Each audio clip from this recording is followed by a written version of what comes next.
ஆமென். ஆனா ஆவியானவர் ஒரு வார்த்தையை எச்சரிக்கிறார். உலகம் கல்லை போட்டு மூடுன்னு அவர் நீக்குவார்.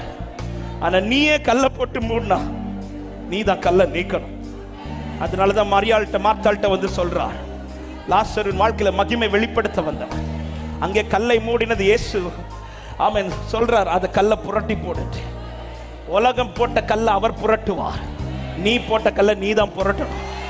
ஆவியான இந்த வார்த்தையை சபைக்கு கேட்கிறார். ஆலையில் உலகம் பேசுற வார்த்தை, அதை குறித்து கலங்காத. அதை எப்படி வெளியில கொண்டு வரணும்னு அவருக்கு தெரியும். அங்கிருந்து உன்னை எப்படி கொண்டு வரணும்னு அவருக்கு தெரியும். அந்த பழமொழி நடுவில் இருந்து உன்னை எப்படி தூக்கணும்னு அவருக்கு தெரியும். அங்க கல்லை எப்படி புரட்டணும் அதை அவர் பார்த்துக் கொள்வார். நம்பிக்கையாவுமே இழந்தா எல்லாமே முடிஞ்சிச்சுப்பா உனக்கு. இனி ஏன் இந்த வார்த்தையை பிடிச்சிட்டு நிக்கிற? இன்னும் ஏன் அவரே சாத்துட்டு இருக்கிற? இந்த பழமொழி எல்லாம் அவமாகும்.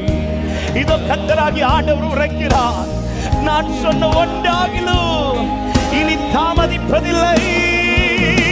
எந்த கல்லறையின் கல்லை ரிபலரகரபலப சந்தலரபலப ஓ ரிகரபலகஷ்ய